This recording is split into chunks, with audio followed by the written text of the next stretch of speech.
Salam sejahtera untuk kita semua. Jumpa lagi bersama saya Dr. Satrio, spesialis TKL di channel YouTube Dr. Gahol. Oke. Sebelumnya jangan lupa ya guys, ngopi dulu.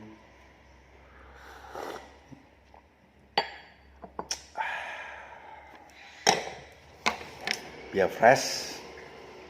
Saya biasanya kalau pagi selalu minum kopi susu. Pak Edi yang bikinin. Oke, sebelum nonton konten pada kali ini, jangan lupa ya subscribe, like, comment, and share. Oke, hari ini saya akan bicara sedikit lebih mendalam tentang tuli sejak lahir atau tuli kongenital. Oke, saya mau cerita beberapa hari yang lalu saya kedatangan seorang ibu membawa anaknya usia kurang lebih sekitar 2,5 tahun kalau nggak salah. Jadi dia konsultasi, dok, kenapa ini anak saya udah umur 2,5 tahun belum bisa bicara. Lalu saya tanya, sebelumnya sudah berobat kemana saja? Ya selama ini sudah ke puskesmas. Kemudian sudah pernah berobat ke sejawat dokter anak karena mungkin ada gangguan tumbuh kembang yang lain. Kemudian disarankan untuk ke dokter THT. Kenapa ke dokter THT? Anak gak bisa bicara, kenapa ke dokter THT? Jadi seperti yang sudah saya sampaikan beberapa waktu yang lalu di konten saya sebelumnya, bahwa logikanya anak bisa bicara kalau dia bisa mendengar. Sehingga kalau si anak sudah di usia yang harusnya sudah bisa bicara tapi dia belum bisa bicara, ya patut dicurigai bahwa dia mengalami gangguan pendengaran. Oke, tuli sejak lahir. Jadi tuli sejak lahir atau tuli kongenital ini merupakan ketulian yang berdampak luas dan berat ya.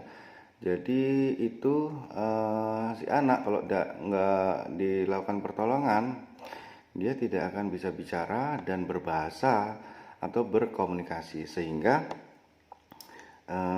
dia akan kesulitan menyerap ilmu. Oke, jadi kalau tuli kongenital itu bisa terjadi di saat kehamilan penyebabnya atau di saat bayi itu baru lahir.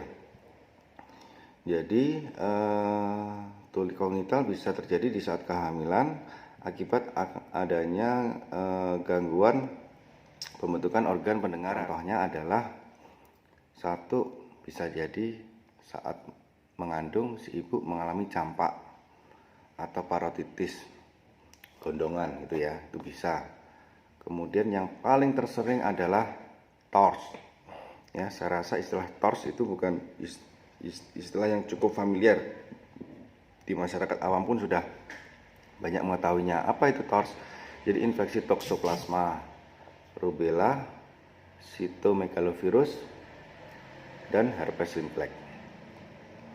Jadi ibu saat hamil minum obat tertentu juga bisa menyebabkan gangguan pertumbuhan organ pendengaran pada janin.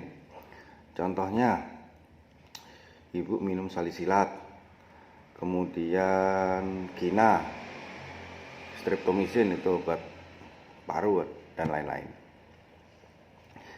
Nah, biasanya organ apa yang tidak terbentuk atau terganggu pada masa pertumbuhan organ pendengaran pada si janin?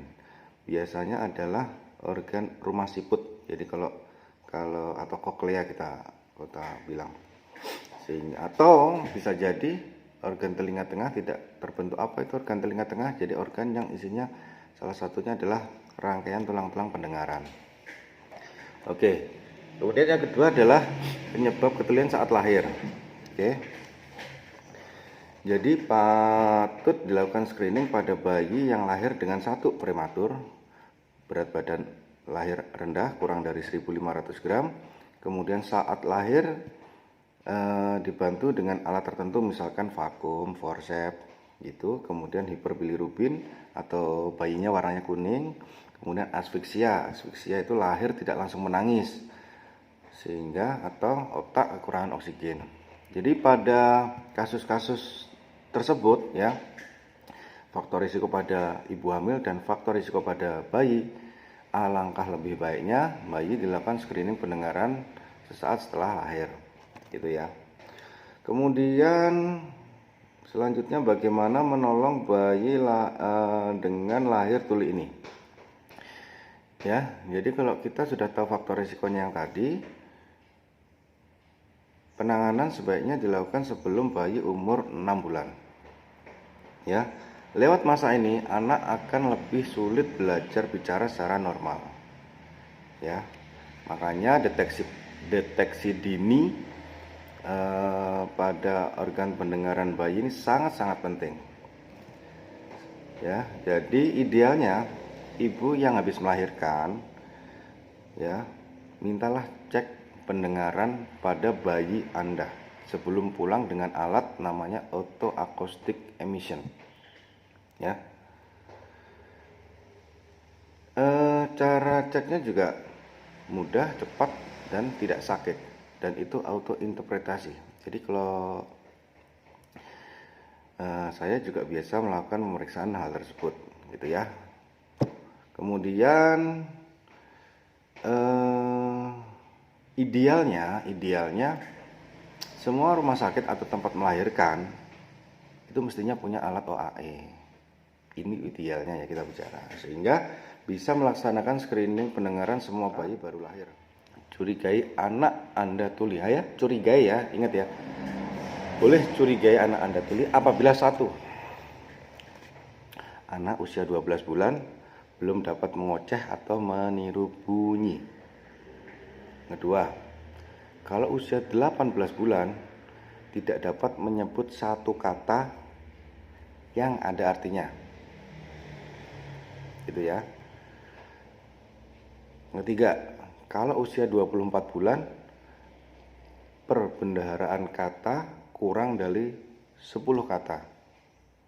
Yang keempat, kalau usia 30 bulan belum dapat merangkai 2 kata. Ya. Sehingga kalau dari 4 usia tadi kriteria usia tadi salah satunya ada di anak Anda, segera bawa ke dokter anak, konsultasikan, atau dokter THT untuk mengetahui apakah memang benar anak Anda mengalami tuli kongenital. Ya.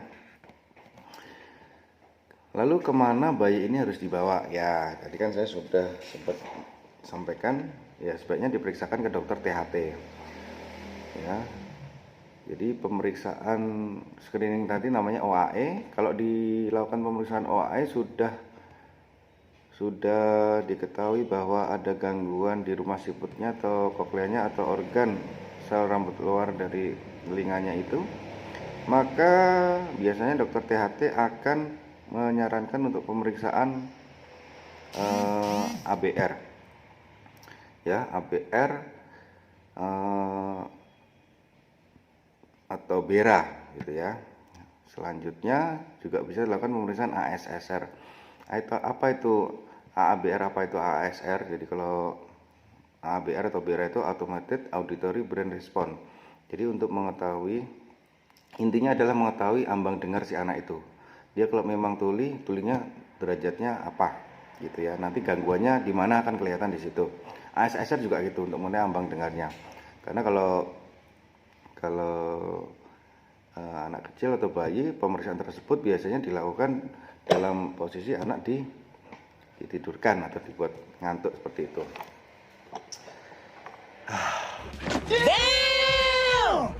Kopi dulu.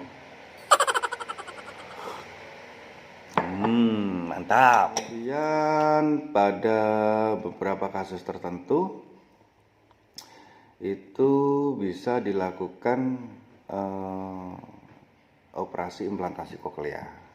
Ya, jadi rumah siput yang rusak tadi atau belum terbentuk sejak lahir digantikan dengan koklea implan. Beberapa center rumah sakit di kota-kota besar di Indonesia sudah bisa melakukan hal tersebut, dan itu bisa dikomunikasikan dengan dokter THT Anda. Oke, sekian untuk sharing kita. Semoga informasi yang saya sampaikan bermanfaat.